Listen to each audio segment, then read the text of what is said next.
Golf's no different from hockey. Requires talent, self-discipline. Golf requires goofy pants and a fat ass. You should talk to my neighbor, the accountant, probably a great golfer, huge ass. How do you measure yourself with other golfers? By height. It's a very, very special honor. I'm Paula Creamer, and you're listening. Well, we're waiting. Hi, this is Martin Cove, a.k.a. John Kreese from Cobra Kai, and you're listening to Quiet Please. Let the word go out from here across the land. Let Daddy Noonan approve. Hi, boys. Nice day for golf, ain't it? Quiet, please. Oh, you got secrets, eh? Hey, this is Shooter McGavin. You're listening to the... Hey, you guys. Hey, we're trying to have a podcast over here. Welcome to another edition of Quiet Please, the Golf Podcast. I am Alan Depew, and this week we are back people are back from all over on the road. We've got TGL. We're heading out west to talk about Scottie Scheffler's debut, but first and foremost, we're down in Warren, Florida, where the PGA Show was held last week. And the irony of warm is I wonder how warm it is in Frisco. But we can debate that in just a moment with my guest to my left, as always, joining us on the couch, the owner of One More Roll Media, noted author, teacher extraordinaire. There's just so many things to describe you, Brendan Elliott. Good evening. Good evening.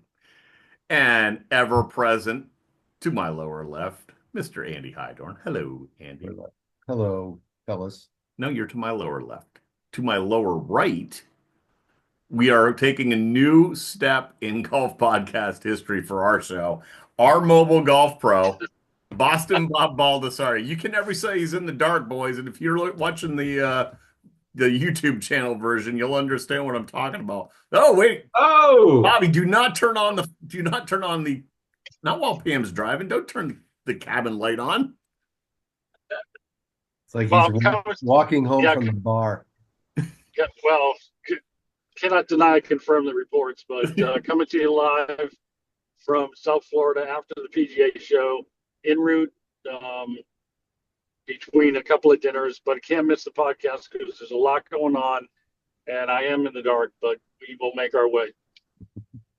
So which one of you two beat reporters there want to lead this discussion? Everything I saw, everybody I talked to since they got back or while I was in communication with people down there, PGA Show and the Golf Business Show, which is the National Golf Course owners, our good friend Jay Karen and company, they said it was packed down there. Record numbers. Yeah, Bobby, you had the message you sent us.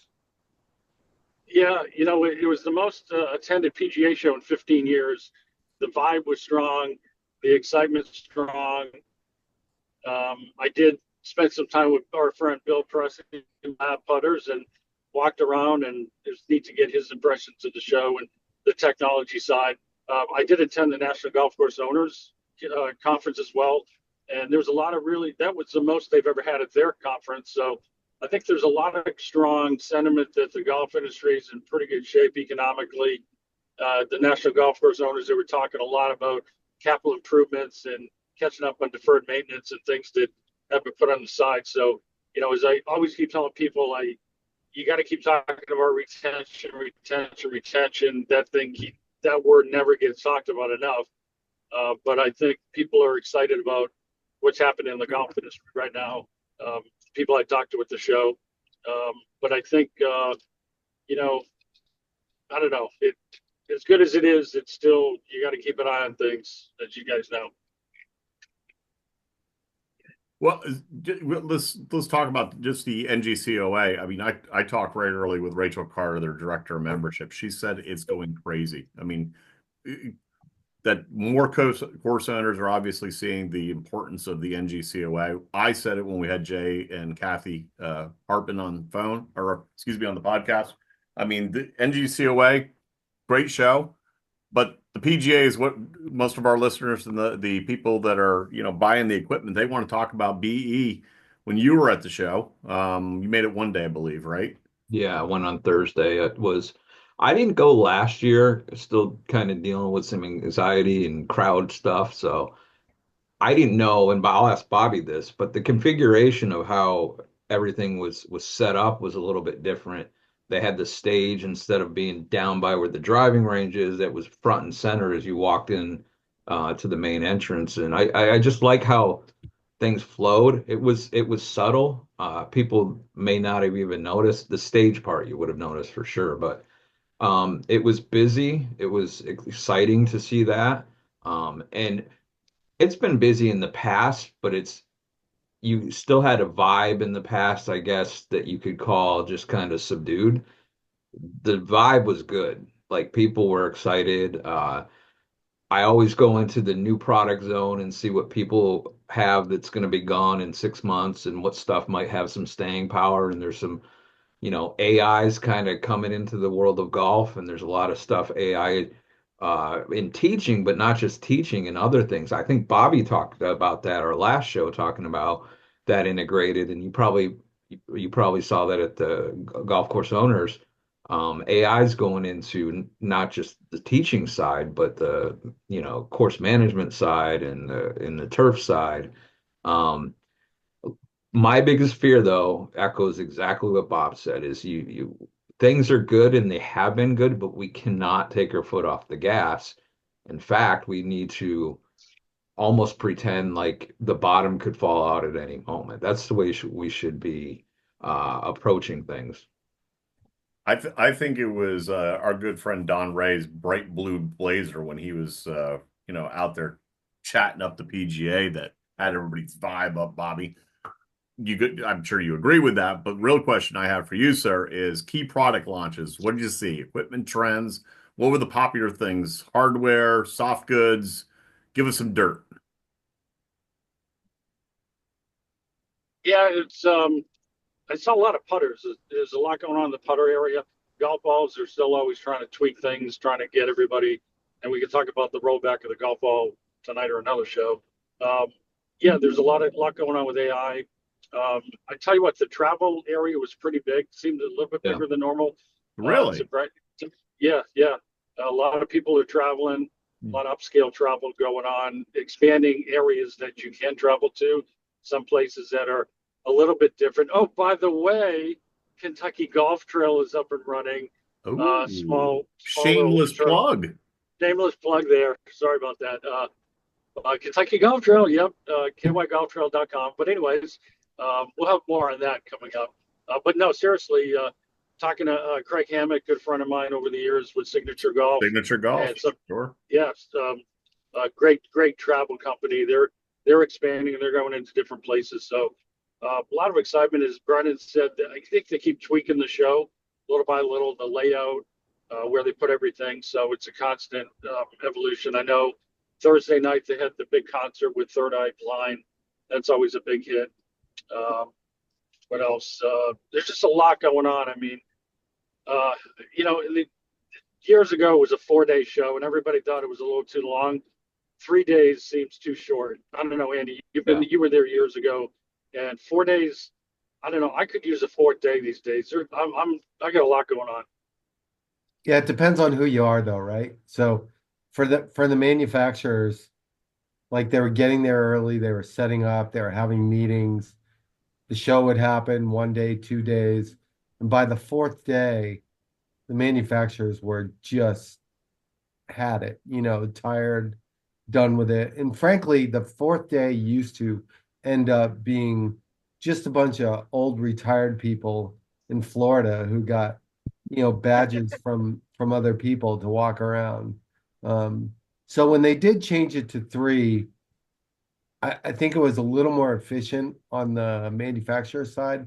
But I get what you're saying. It's like, I can see how somebody could feel like they ran out of time, who's really looking to do, the right thing down there.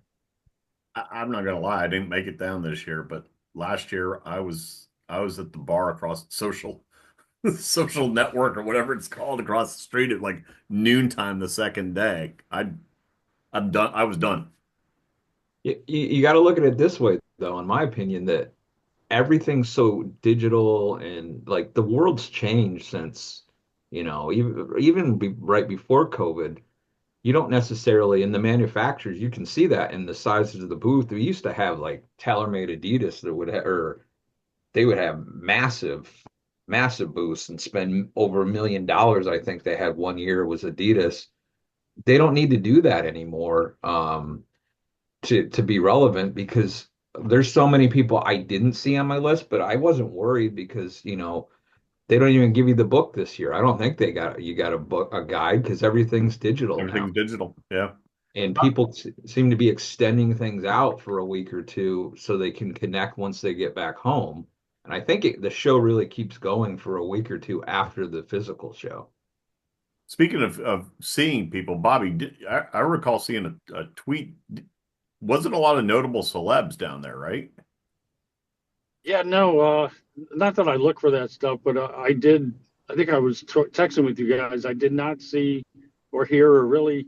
Yeah, some years there's a lot of celebs going on in the booth, autographs, things like that. But I didn't see as much. I don't know, Brendan, if you did. No, there's a few, but not too much. Yeah, it's interesting. I think the show has definitely evolved over the years. It used to be really a flagship event for the big manufacturers, for the Callaways and TaylorMades and Titleists and Pings and et cetera. I think it's evolved into something. I remember there were some years where they were begging the big manufacturers to come back. I know TaylorMade didn't go this year. Yeah. But it's definitely for the smaller companies. It's for the technology. Like that's where the real value and the real feel for that show has evolved to. And I think it's pretty cool. But it's definitely different than it used to be. Do you think that reflects just an overall the big numbers this year? Does it reflect the increase in interest? NGF just came out as of the end of 24, 47 million golfers, on course, off course, hybrid. Is that just reflective? I mean, are the two coincide with each other? BE? Yeah, I think so. I mean, your tee sheet's full all the time, right?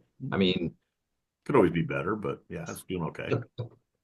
It's golf's still good, and I think it's definitely a reflection of what's happening on the consumer side. Sure, definitely a reflection on that. Alan, you'll love this. Our friends with Pellucid, Jim Copenhagen, Stuart Lindsay, and I went to their State of the Industry, and Jim made reference to, in his estimation, which he's got some. I really, I think his data is very, very strong, and that guy is he's solid, and he's got an economic head on his head. Did I say that right? Economic head on his shoulders, maybe. You know where I'm going with head on his shoulder. Yeah. Remember that bar comment I was making earlier? Keep your head down, left arm straight. Yeah, right.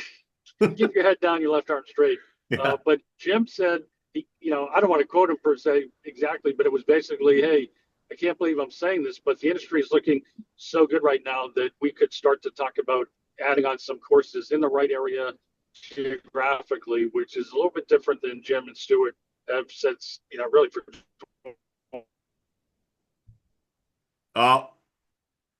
Pam drove him into a dead spot.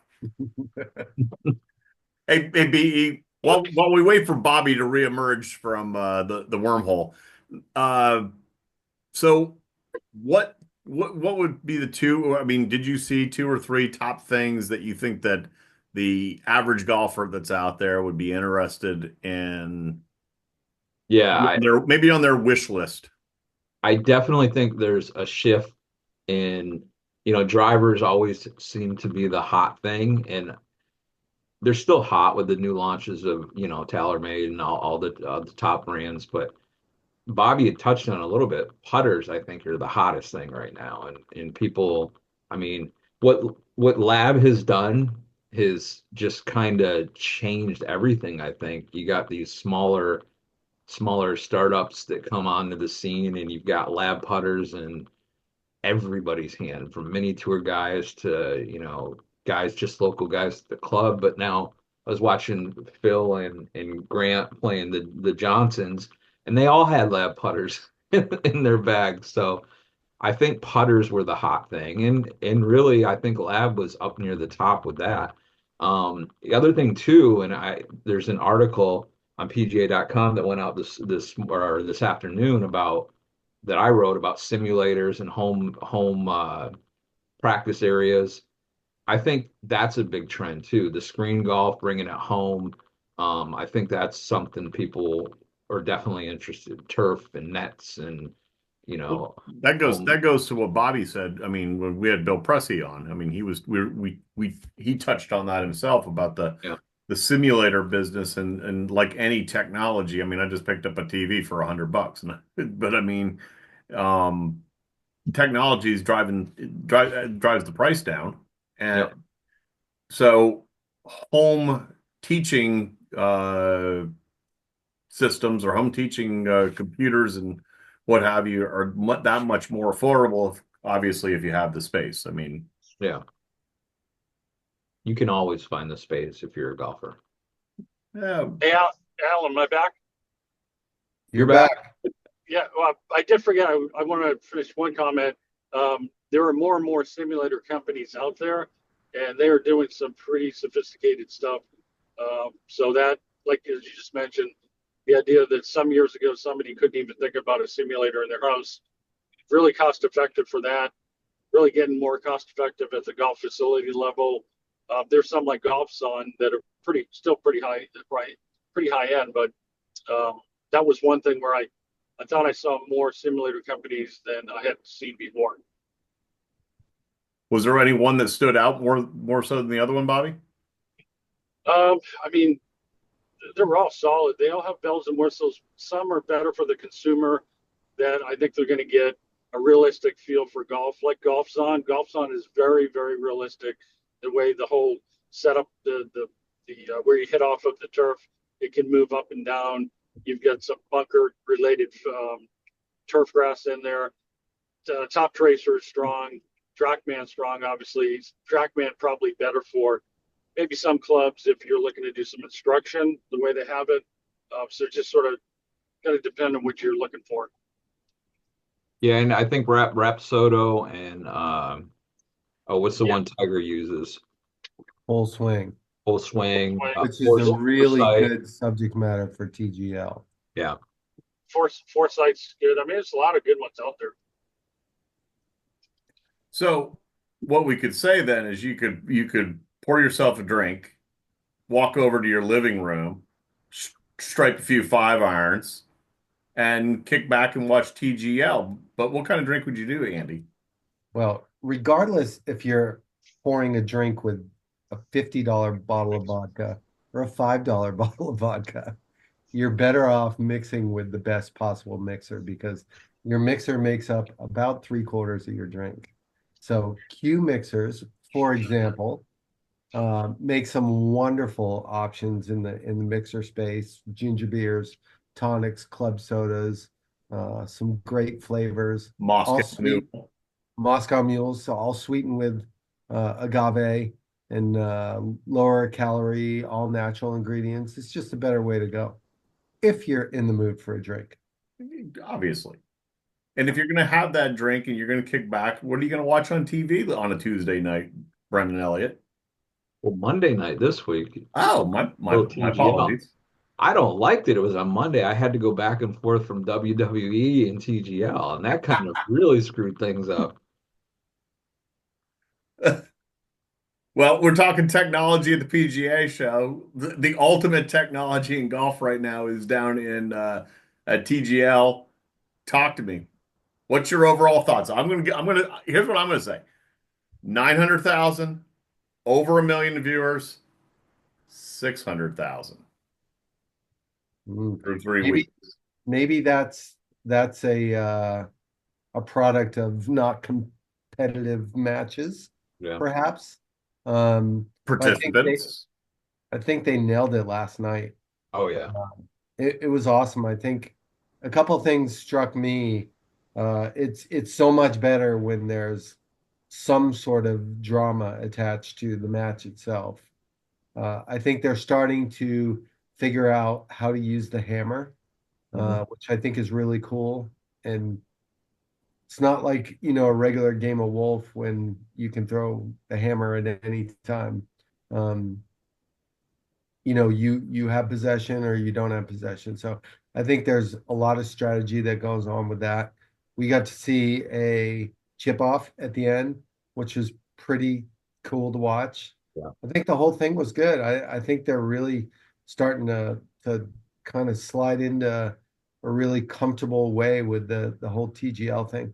And I'll just finish by saying this. Yeah, the numbers might have been down, but the time probably had a little bit to do with that. They had to basically air at 5:30 Central, 6:30 Eastern time. I think that probably had a little bit to do with it. Could be impactful, without question. B, what's your interpretation? The innovative approach, golf technology, drawn obviously a lot of attention. Is all the focus? My takeaway this week is I was sitting there watching, my wife was making dinner, and then she came and sat and watched it for a while. I cannot tell you the last time that my wife sat and watched anything golf related. And she said, I can't remember exactly what she said, but she had mentioned something like, "Oh, I could watch this," because it was fast paced and it was fun and the guys were talking and giving smack to each other.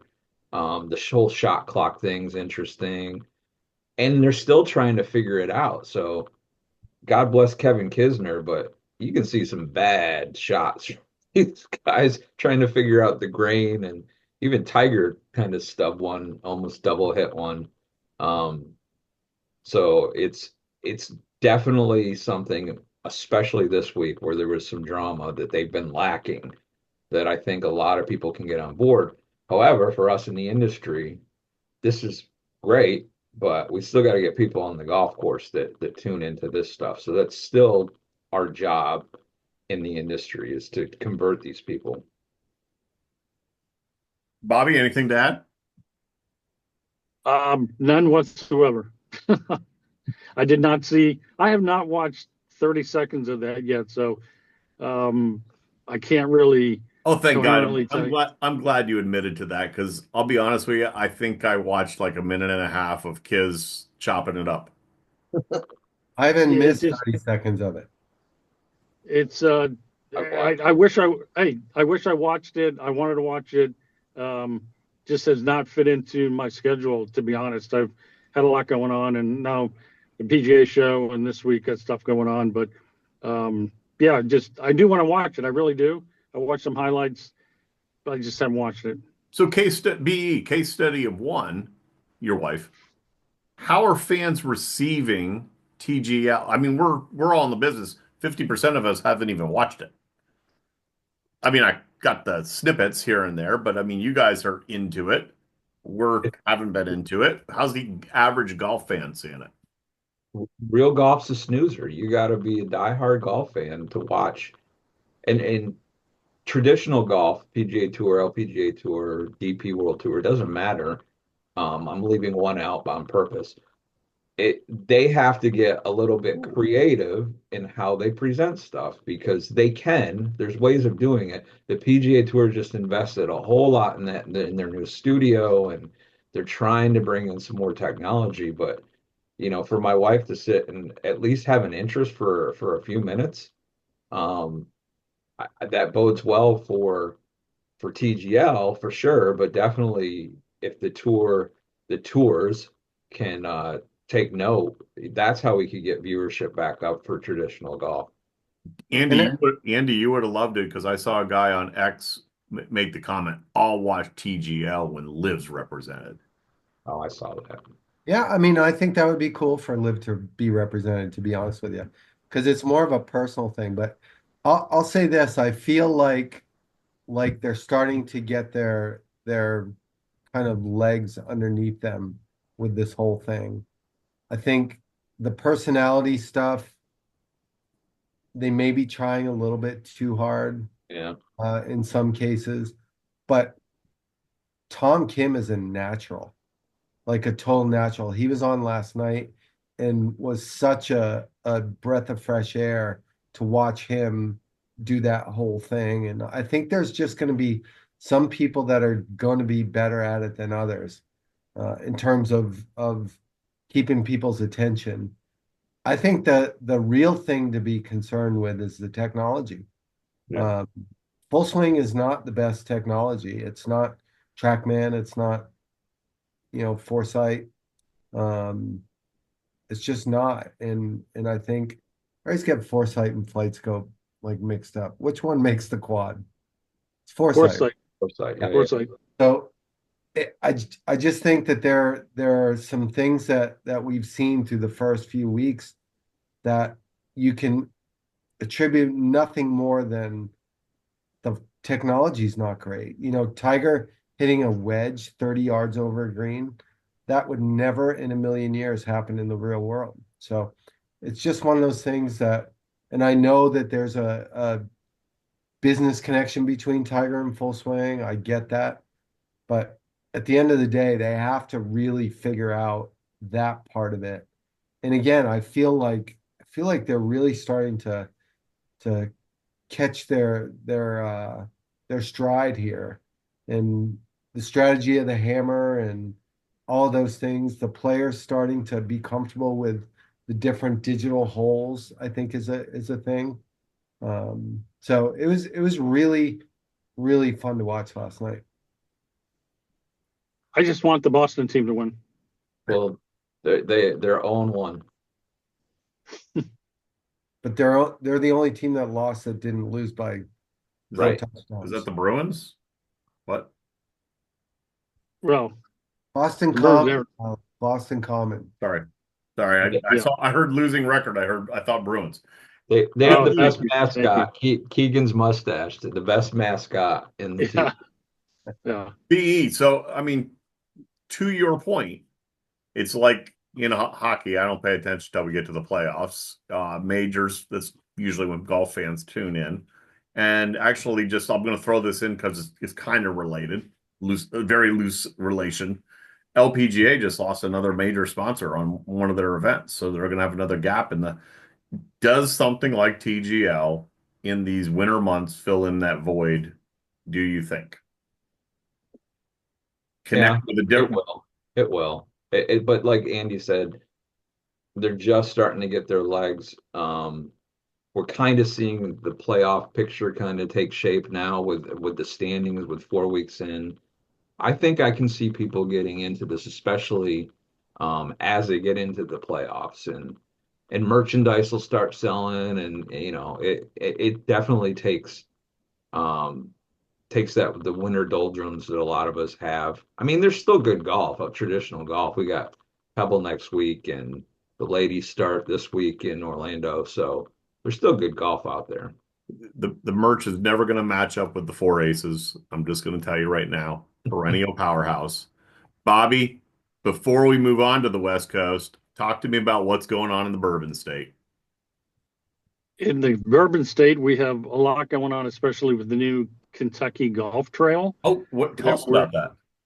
Yeah, hard to believe that nobody had done this before, but we have exceptional golf, the finest bourbon in the world, because your bourbon is made in Kentucky, and then the horse industry. And then you've got out where we are near Lexington, you get Keeneland, which is the Fenway Park of horse tracks. That's where I'd look at it.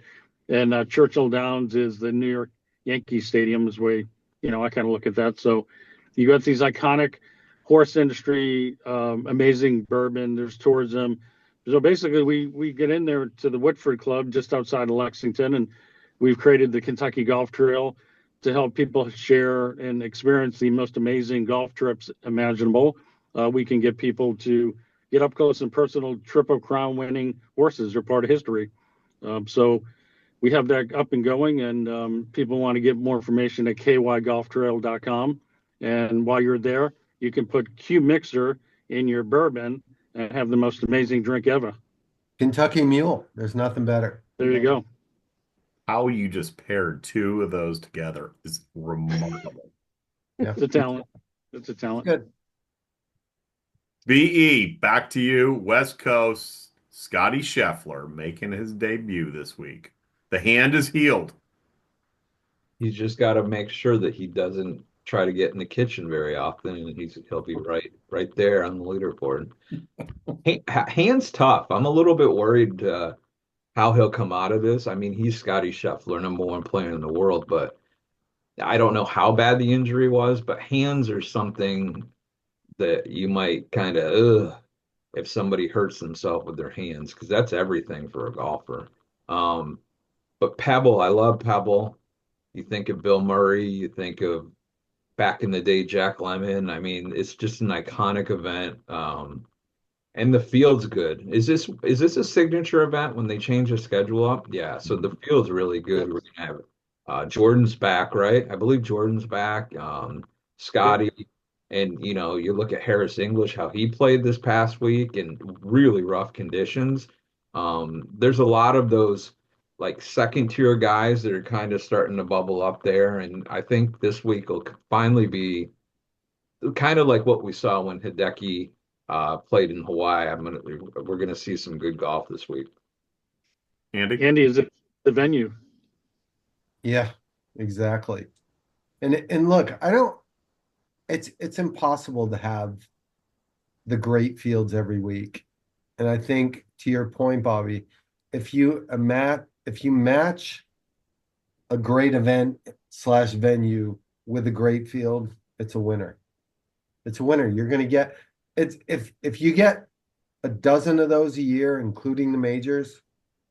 I mean, honestly, as a golf fan, do you need more than that? I don't. Right. Maybe a Ryder Cup or something, but yeah. Yeah, but I don't need every week to have Scottie Scheffler and Jordan and Rory playing. I don't need that, because ultimately what it does, it makes those weeks where you do get them that much more special and watchable. The thing that I'll continue to say that I don't like is when they limit those fields. I don't like that at all. But when you do get those top players in, it's kind of an appointment to watch. Bobby? Yeah, well, just a good segue for going to Pebble, playing with amateurs, and talking about pace of play. Yeah, let's do it. Never bad time to talk about pace of play. We got shot clock at PGL. Got a ton of time. Yeah, we got all the time we want. Yeah, well, has your chauffeur gotten you to your destination at this point? We parked the car. Yeah. Okay. By the harbor. Yeah, we're good. It's by the harbor. Yeah, it is actually. Yeah, but talk about the pace of play. Dottie Pepper, who we'll get on the show here real soon, so she can dive into this even more. But I was happy that she just laid it out there about the pace.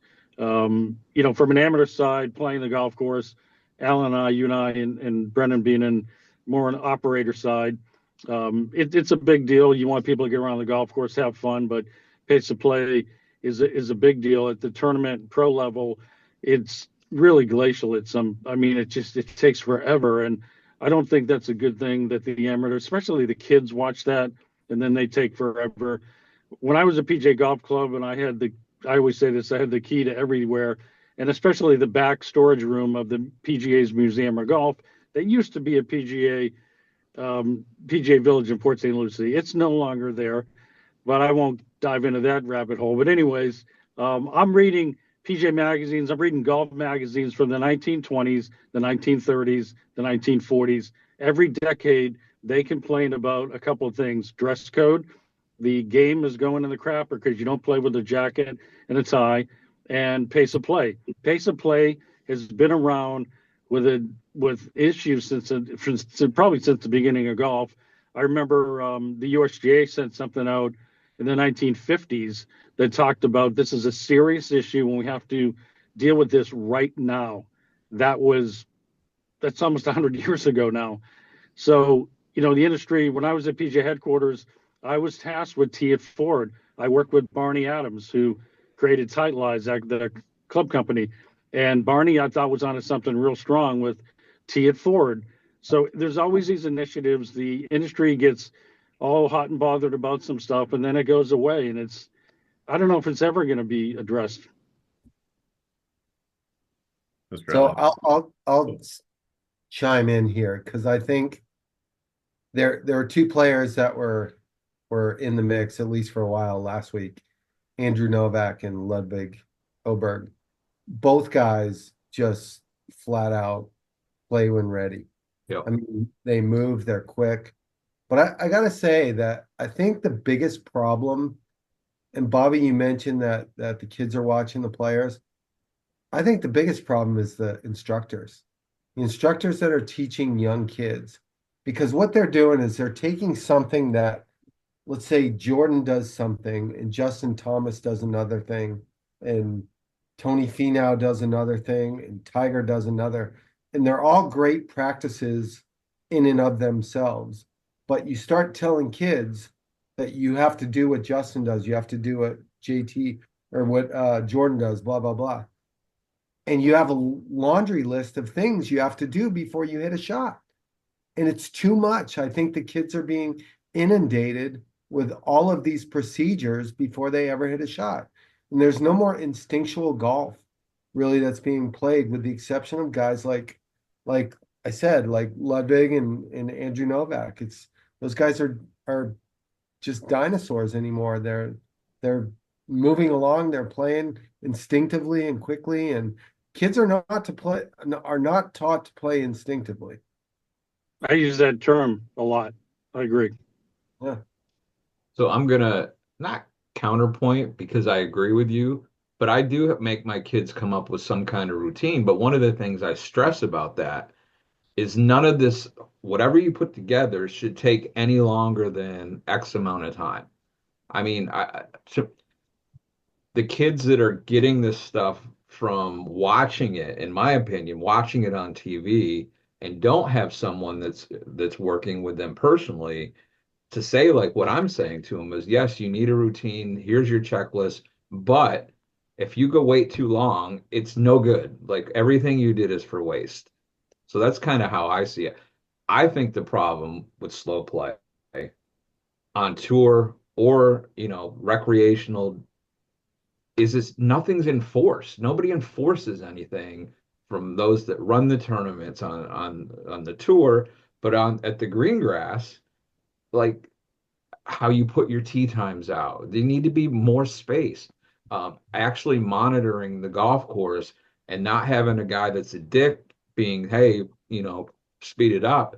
Just putting policies and procedures in place where you put your pins on the weekend when it's busy, where you put your tee markers on the weekend when it's busy. There's a lot of stuff in there that a lot of golf courses don't do. I see some of the worst pins at some golf courses on a busy Saturday and Sunday. And I'm like, this is part of the problem right here. People hitting putts that roll, trickle down off the green, and now they're having to chip back up.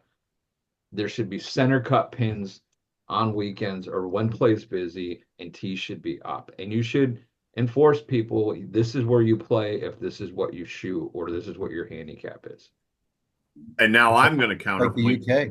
I'm going to counterpoint a little bit also. You could actually, in my opinion, because of the brow, you can actually get people around a golf course faster on a slightly longer golf course than a shorter course, because brow is going to tee it. He's going to knock it on that 300-yard golf hole because he doesn't understand his abilities. And he should be playing the shorter tee or the whatever tee. He doesn't understand it. I posted out, I think I told you guys before, we were a beta test site for the USGA with their new 7-iron protocol. And I posted that on our Facebook, and I had people go back, this is stupid. I hit my 7-iron 180 yards. And Bobby cues in by saying, yeah, one time downhill, downwind. Yeah. So here's the other problem with the bros, right? Is they get hammered. So by the time they get to like 14 and 15, not the hammer, but hammered. They're hammered drunk, right? So like they've slowed down to a snail's pace. They're like bets are going crazy. Like it gets like just ridiculously stupid toward the end of the round for the golf bros. Yeah. So I was going to ask the question, and framing it a different way because Mr. Hydorn went there. I was going to ask, does technology, and he's talking about the instinctive side of the game and teaching of the game, is all this negatively impacting younger players' developments? Tech, worried about being at the right angle, standing there, I got to make this move, I got to get ground force. Or is it just instructors boggling their minds? I mean, I feel like they have such an advantage. The kids have such an advantage in this generation than they did in the previous generations because of technology. Brendan, go ahead. Oh, 100%. I did a walkthrough with a guy that didn't have a booth at the show, but his app's called ShotSense, and it's AI. So it's kind of like what Decade kind of was, how they take your shot information as you practice, but then they go through millions and millions of data points on golfers of varying handicaps, and they spit out based on your data, your shot shape, your carry distances, where you need to play. And obviously you can't use that in competition, but a lot of golfers don't have a game plan. They don't have a how they're going to approach a golf course. But this was wild stuff, this AI stuff. It's probably the best I've seen. There's been people that have attempted to do stuff like this, but if you have a game plan before you go out to the course and you know exactly what you need to do, that's going to speed stuff up right there. Yeah, that doesn't happen. Just doesn't happen. It could. It could. All right, boys. I see the 18th hole. I see the clubhouse. I see a Q mixer in my future. So, Bobby, to you first, sir. Play away. All right. Well, I'm still in the dark a little bit. Next week I'll be back at the home office, so it'll be better. But just a quick follow up on the PGA Show. We were missing my former colleague from the PGA America, Dan Baker. He was tragically killed back in December. So it was a lot of sentiments of heartwarming, missing Dan. He helped grow that PGA Show tremendously over the years. So it was sad not seeing him. Nice to see a lot of PGA colleagues that I worked with over the years. But we were all talking about Dan. Great guy, and we all miss him. B. Final thought. Let's give a shout out to one of my students, Catherine Steffi. She just came back from being off for it was April of last year, where she tore her ACL in lacrosse game. And we didn't know. We were cruising with her golf game up to that point. Things were really starting to click. She'll be a senior next year. So she finally came back. We did putting in December. Putting stroke looked good. We finally are starting to work into full swings, and it's like she didn't miss a beat. And it's just so cool to see her with this, I don't know what's going to happen. I'm back out here doing this. And then things are still clicking, and the excitement she's having that, oh my God, my golf career is not done. I still have time to do this. And I'm just so happy, thrilled for her that she can get back out there and start playing golf again. As someone with a bad knee, I that's great to hear. And there's a rumor that Christian's going to be down in Houston in the coming weeks, and he may bring his sticks along. So I just got to warn him that the Stone Cold Assassin, Andy Hydorn, is going to bring him down. Andy, final thoughts. So this is 2 years in a row I missed the PGA Show, but I've been to 37 of them. And it's been just a part of my life every January.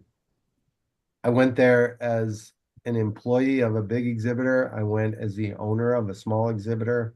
I went as just a regular Joe walking the halls. But it's evolved into something that's been pretty interesting. In the beginning, it was where all the major manufacturers would take that opportunity to announce new product lines and show off what they were planning to do for the next year to the world. And now really it's become a way for small companies and small entrepreneurs to basically introduce themselves to the industry. And it just, for those of you who go, just to understand how much difficulty it is for an entrepreneur to slap down the money to go to that show, pay for that booth space, pay for all the shit that Reed Exhibition charges you. And it's just a real commitment that some of these companies do. And cheers to every one of them. I was in your shoes, and you know, I'm rooting for every one of those small companies to make their way in this world of golf. One of the other cool things that I'll mention quickly is there's a new book coming out about Ely Callaway's life in business. And one of the cool things, they're using AI to have Ely Callaway come back from the dead, read it, and do his own reading. Yeah, that's so cool. And I've heard the excerpt, and I can tell you straight up, it's eerie to listen to it, because the AI technology sounds just like Ely's voice. I ordered my book and I can't wait for it to come. I don't know if you've seen, they did that with Eminem. He's having a conversation with the younger self. It's freaky. Yeah. Cool, but freaky.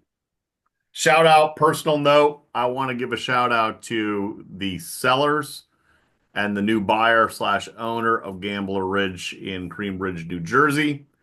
It was a long, hard time to get that one across the finish line for the sellers. They'd owned that thing for 40 years, going into retirement. And to the new buyer, who is excited about the golf industry, and why wouldn't they? 47 million golfers out there now. I applaud everybody involved in that deal for the perseverance, and I rewarded one of them with none other than a bottle of Woodford Reserve. There you go. There you go. There we go. Celebrate. Boys, till next week, Bobby, travel safe.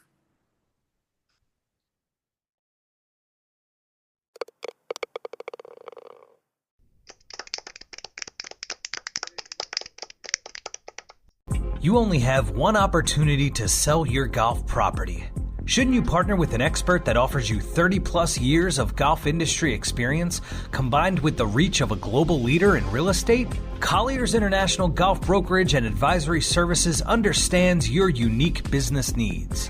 Whether it is brokerage, management, and consulting, be reassured that the market leader in the business of golf is providing you the real answers and practical solutions you deserve. Contact Golf Talk Live co-host and Colliers Golf Advisory Services member Alan Depew today at 717-554-8519. That's 717-554-8519.